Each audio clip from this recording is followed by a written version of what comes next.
చందమామ కథ. దయాకరుడు. రాజశేఖరపురంలో రత్నాకరుడనే వర్తకుడుండేవాడు. ఆయన దేశాంతరాలలో ఓడ వర్తకం చేసి కోట్ల కొద్దీ ఆర్జించాడు. ఎంత డబ్బున్నా ఆయనకు దాన ధర్మాలు చేసే అలవాటు లేదు. రత్నాకరుడి భార్య గుణవతిది మటుకు జాలిగుండే. కొద్ది డబ్బు కూడా లేని కారణం చేత దారుణంగా బాధపడే వాళ్లను చూస్తే ఆమె హృదయం ద్రవించిపోయేది. కానీ భర్త ఒప్పుకోడని ఎవరికీ ఎలాంటి సాయమూ చేయలేక వారి బాధలు చూసి తానే బాధపడేది. వారిద్దరి సంతానం దయాకరుడు. అతను తల్లిలాగే దయాగుణం కలవాడు. తండ్రిలాగా తెలివితేటలు కలవాడు. అతనికి యుక్త వయసు రాగానే తగిన కన్యను చూసి పెళ్లి చేద్దామని తల్లి ఆలోచించింది. కానీ రత్నాకరుడు అందుకు ఒప్పుకోలేదు. వాడికి ధనం సంపాదించే శక్తి ఉన్నట్టు రుజువైన దాకా పెళ్లి వీలు లేదు. ఇప్పుడే పెళ్లి చేస్తే విలాసాలు మరుగుతాడు.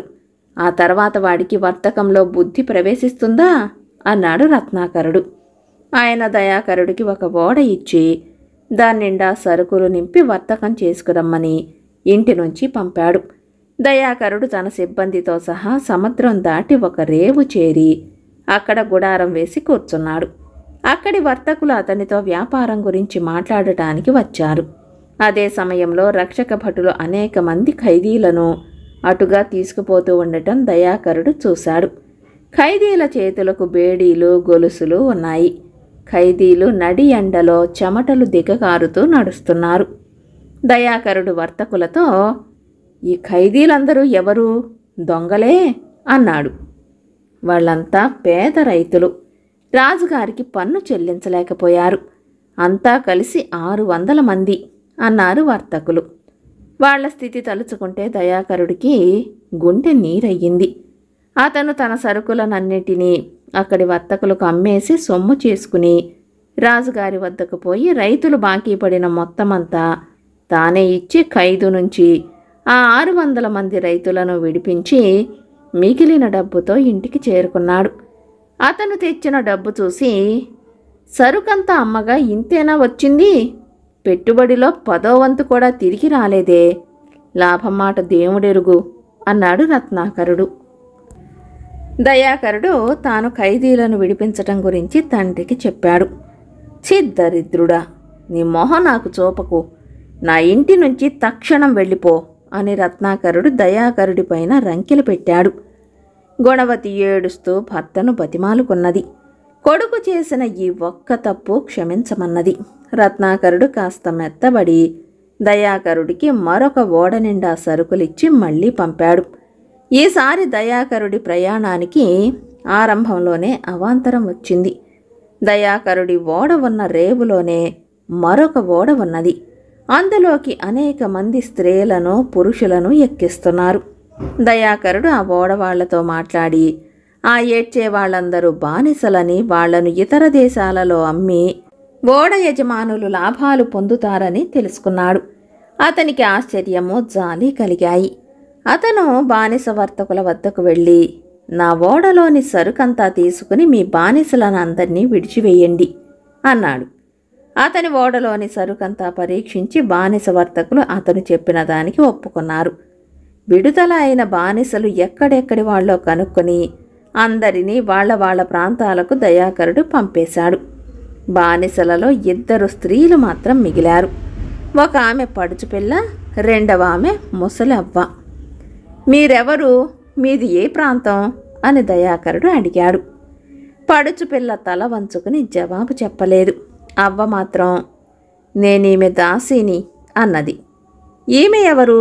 అని దయాకరుడు అడిగిన దానికి అవ్వ ఏమీ చెప్పలేదు.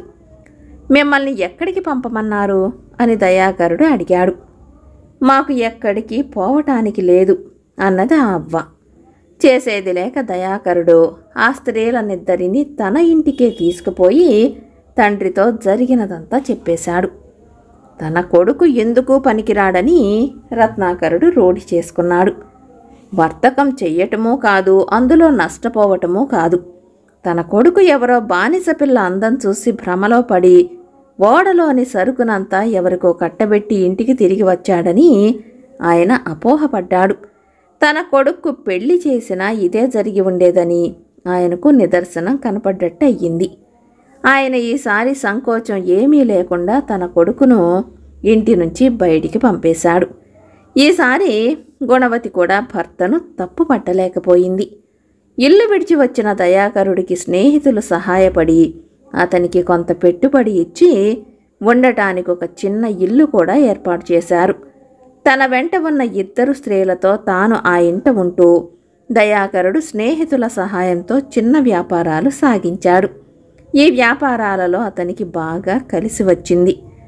ఏడాది తిరగకముందే అతను తన స్నేహితులకు వారి డబ్బు తిరిగి ఇచ్చేశాడు. వ్యాపారంలో తనకు మిగిలే లాభంలో కొంత దాన ధర్మాలకు కేటాయించి మిగిలిన దానితో పొదుపుగా బతుకుతూ వచ్చాడు. దయాకరుడి వెంట ఉన్న 2 స్త్రీలలోనూ చిన్నది విజయపుర రాజకుమార్తె. ఆమె వెంట ఉన్న అవ్వ, ఆమె దాది. వారిద్దరిని దొంగలు ఎత్తుకుపోయి బానిస వర్తకులకు అమ్మారు. తాను ఫలానా దేశపు రాజకుమార్తెనని చెప్పుకోవటానికి ఆమె సిగ్గుపడింది. తాను బానిసగా అమ్ముడు కావటం తన తండ్రికి అవమానమని, ఆయన వంశానికి తీరని కళంకమని ఆమె అనుకున్నది. దయాకరుడు తనను మిగిలిన బానిసలతో పాటు బానిసగా కొన్నాడనే ఆమె మొదట అనుకున్నది.